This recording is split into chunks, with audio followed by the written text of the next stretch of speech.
পট পরিবর্তনে সারা দেশে সংখ্যালঘু নির্যাতনে 9 তারিখ থেকে আমরা রাজপথ আন্দোলন শুরু করেছিলাম। সেই প্রেক্ষাপটে গভর্নমেন্ট আমাদেরকে অনুরোধ করেছিল যে আপনাদেরকে পর্যাপ্ত নিরাপত্তা প্রদান করা হবে, আপনারা ঘরে ফিরে যান। আমরা যেটা ছাত্র যুব সমাজ সম্মান দেখিয়ে আমরা ঘরে ফিরে গিয়েছিলাম।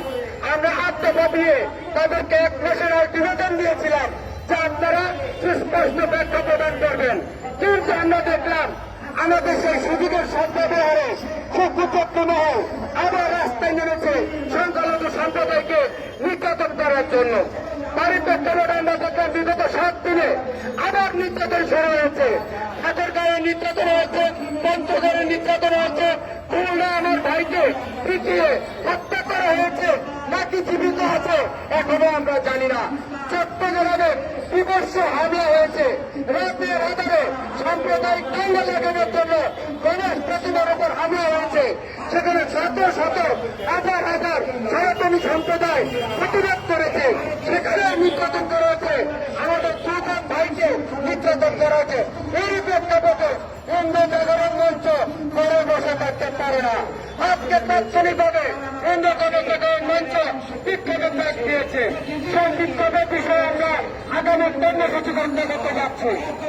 গণজাগরণে আমরা বলতে চাই, আজকের এই মানববন্ধন এবং প্রতিবাদ সমাবেশ থেকে অন্তর্বর্তীকালীন সরকারের কাছে দাবি সভা হল অনতিবিলম্বে 8 দফা দাবি বাস্তবায়ন করতে হবে। উৎসব মণ্ডল জীবিত নাকি মৃত তা ভিডিওর মাধ্যমে প্রকাশ করতে হবে। পাশাপাশি যে বা যারা আইন হাতে তুলে নিয়েছে দ্রুত বিচার ট্রাইব্যুনাল করে তাদেরকে পাওয়া বিচার করতে হবে। ঠাকুরগাঁও, চট্টগ্রাম সহ সাম্প্রদায়িক সময়ে যেসব এলাকায় সাম্প্রদায়িক হামলা হয়েছে তাদের বিচারের মুখোমুখি করতে হবে। আসন্ন দুর্গা পূজায় নিরাপত্তা নিয়ে যে নাটক শুরু হয়েছে সেই নাটক বন্ধ করে পর্যাপ্ত পরিমাণ সুস্থ আইন শৃঙ্খলা বাহিনীর মাধ্যমে নিরাপত্তা প্রদান করতে হবে। কোন রাজনৈতিক দলের কোন ইসলামী গোষ্ঠীর মাধ্যমে নিরাপত্তা প্রদান সাধারণ মানবে না, মানবে না, মানবে না। প্রত্যেকটা পূজা মণ্ডপ গণজাগরণ মঞ্চ সহ আমরা যারা সনাতনী সংগঠন রয়েছি তারা নিরাপত্তা দেবো, অন্য কোন সংগঠন নিরাপত্তা মানবে না। এই প্রেক্ষাপটে দাবিগুলো আগামী বৃহস্পতিবারের মধ্যে মানা না হলে হিন্দু জাগরণ মঞ্চ সহ বাংলাদেশের সকল সংগঠন মিলে সারা বাংলাদেশে বিক্ষোভ সমাবেশে ডাক দেওয়া হলো। আমরা বলতে চাই, কেউ ঘরে বসে থাকবেন না। আগামী শুক্রবার 13 সেপ্টেম্বর সকাল থেকে সকালে হোক, দুপুরে হোক, সন্ধ্যায় হোক, আপনার সুবিধা মতো সময়ে সারা বাংলাদেশে বিক্ষোভ সমাবেশ করবেন। সাথে সাথে ভোজন মিছিলের ডাক দেওয়া হলো। এবং ঢাকায় আগামী শুক্রবার বিকাল 3টায় হিন্দু বাংলাদেশ হিন্দু জাগরণ মঞ্চ সহ সকল সংগঠনকে মিলে আমরা সিদ্ধান্ত নিচ্ছি আগামী শুক্রবার 13 সেপ্টেম্বর দুপুর 3টায় জাতীয় শাহবাগের চত্বরে জাদুঘরের সামনে আমরা বিক্ষোভ সমাবেশ এবং ফসল মিছিল নিয়ে শহীদ মিনার পর্যন্ত যাব।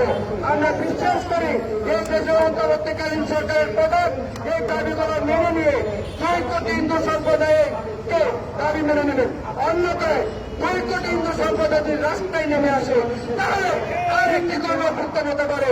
সরকারি সরকারকে আমরা বলে দিতে চাই, আমরা বলতে চাই এই দেশের হিন্দু সম্প্রদায় কোন রাজনৈতিক দলের দালালি আগেও করেনি, এখনো করবে না। আমরা কোন রাজনৈতিক দলকে ক্ষমতায় বসাতে চাই না, আমরা কোন রাজনৈতিক দলকে ক্ষমতাতে ঘটাতে চাই না। আমরা শুধু এই দেশের 2 কোটি হিন্দু সম্প্রদায় নিরাপত্তা চাই। আমরা চাই আমার মা বোনরা রাস্তায় করবে, আমার ভাই রাস্তায় থাকবে, আমরা পূজা পার্বণ করবো, কোন প্রকার নিরাপত্তাহীনতায় যেন আমাদের মধ্যে না আসে। তাই আমাদের 8 দফা মেনে নেবেন এবং আমাদেরকে শান্তিপূর্ণ বসবাস করবেন। আজকের এই আন্দোলনে যারা অংশগ্রহণ করেছেন সাংবাদিক ভাই ব্যক্তি সহ একটা সকল সংগঠন, আমাদের ছাত্র জনতা, আমাদের যুব জনতা, আমাদের অভিভাবক সহ সবাই প্রত্যেককে ধন্যবাদ জানাচ্ছি। আগামী শুক্রবার আবার বলতে আমি আবার স্পষ্ট বলছি, আগামী শুক্রবার 13 সেপ্টেম্বর বাংলাদেশ হিন্দু জাগরণ মঞ্চ সহ বাংলাদেশের সকল সংগঠন মিলে আমরা একযোগে মানববন্ধন বিক্ষোভ সমাবেশ এবং মোটর মিছিলের ডাক দেওয়া হলো এবং ঢাকায় আমাদের শাহবাগ চত্বরের পাশে আমরা জাতীয় জাদুঘরের সামনে থেকে আমাদের আগামী শুক্রবারের কর্মসূচি শুরু হবে পাশাপাশি মোটর মিছিলের আয়োজন থাকে।